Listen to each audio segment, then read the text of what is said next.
सकता था, ऐसा ध्यान समापत्ति सिद्धि था उसके पास। एक दिन वो नगर में भिक्षाटन के लिए जा रहा था। जाते समय क्या हुआ, देखा गांव में कुछ बड़ा ही अद्भुत दृश्य है। वो नीचे उतरा आसमान से, पूछा क्या हो रहा है। गांव के लोगों ने बताया कि आज दीपंकर नाम का भगवान बुद्ध इस गांव में आ रहे हैं भिक्षाटन के लिए, भोजन के लिए, इसीलिए हम लोग सजावट कर रहे हैं। वो ऋषि बोला ऐसा तो मुझे भी कोई पाठ दीजिए, जगह दीजिए सजावट के लिए। गांव वाले लोग सोचा रही ये तो चमत्कार ही है, इसे कुछ थोड़ा मुश्किल वाला देते हैं, अपने चमत्कार से फड़क कर देगा, तुरंत कर देगा। गांव वाले लोग उसको एक कीचड़ भरा रास्ता को दिया, इसको तुम ठीक करो। वो ऋषि सोचा कि मैं तो इसे एक पल में अपने चमत्कार से तुरंत इस कचड़ा को हटा सकता हूँ, गंदा को दूर कर सकता हूँ, लेकिन नहीं, मैं अपने बाहुबल से मेहनत करके इसे पूरा करूँगा। वो क्या किया, चपड़ा से मिट्टी ले लेकर के उसी कीचड़ भरा पानी में डालने लगा। अचानक से चारों ओर शांति का वातावरण छा गया। भगवान बुद्ध आ गए। कंप्लीट भी नहीं हुआ इसका काम। अरे भगवान बुद्ध को कैसे हम कीचड़ भरे रास्ते से जाने दे सकते? नहीं नहीं, अभी भगवान बुद्ध करीब आ गए। वो क्या किया, तुरंत उसी कीचड़ भरे रास्ते पर लेट गया, कीचड़ में लेट गया। भगवान बुद्ध को बोला, हे भगवान, आप मेरे पीठ पर चढ़कर जाइए, आप कीचड़ में अपना कदम मत रखिए। भगवान बुद्ध चाहते समय उसके पीठ पर खड़ा होकर के एक भविष्यवाणी की उस समय, भिक्षुओं ये तपस्वी दिख रहा है, ये साधारण नहीं है, ये बुद्ध अंकुर है, भविष्य में होने वाला बुद्ध है। अभी से असंख्य 4 कल्प और 1 लाख कल्प के बाद भविष्य में गौतम नाम से यही बुद्ध बनेगा। ऐसा भगवान बुद्ध आशीर्वाद दे के चले गए। वो तपस्वी भी सोचने लगा, अरे भगवान बुद्धों की वाणी कभी झूठ नहीं होती है, इसका मतलब मैं बुद्ध बनने वाला हूँ। ऐसा तो बुद्ध बनने के लिए मुझे क्या करना होगा? वो बैठ गया, बैठ कर ज्ञान से चिंतन करने लगा, क्या करना होगा।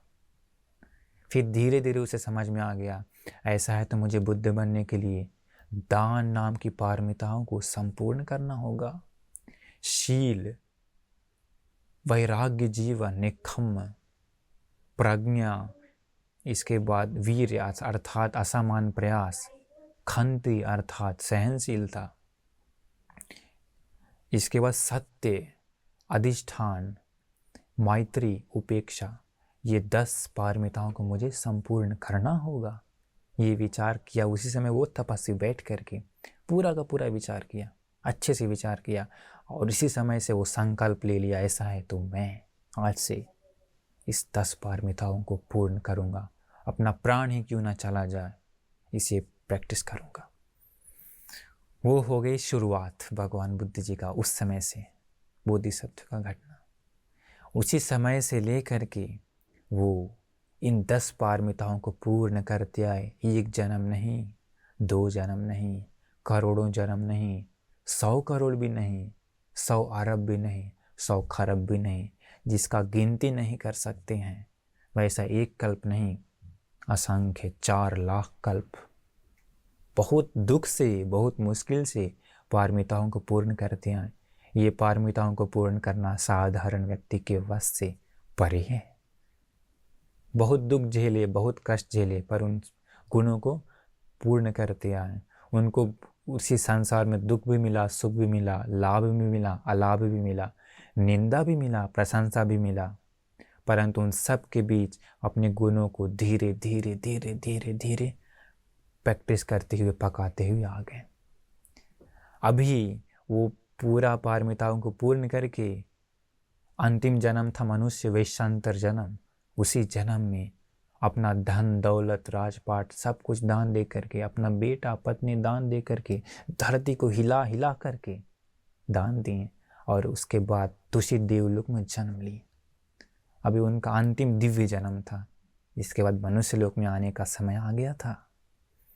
इसके बाद क्या हुआ, जब वो दूषित देवलोक में थे तब 10,000 चक्रवाल, नॉट एक चक्रवाल, 10,000 चक्रवाल के बहुत सारे देवताओं आकर के उस देवता के सामने, दिव्यराज के सामने ऐसे प्रार्थना करता है कि कालो यंते महावीर, हे महावीर, हे उत्तम मनुष्य, समय आ गया है उपज मातु कुछ यंग, माँ के गर्भ में जन्म लेने का।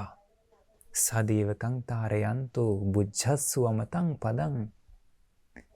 माँ के गर्भ में जन्म लेकर के देव मनुष्यों को तारने का, भवसागर से पार चलाने का समय आ गया है।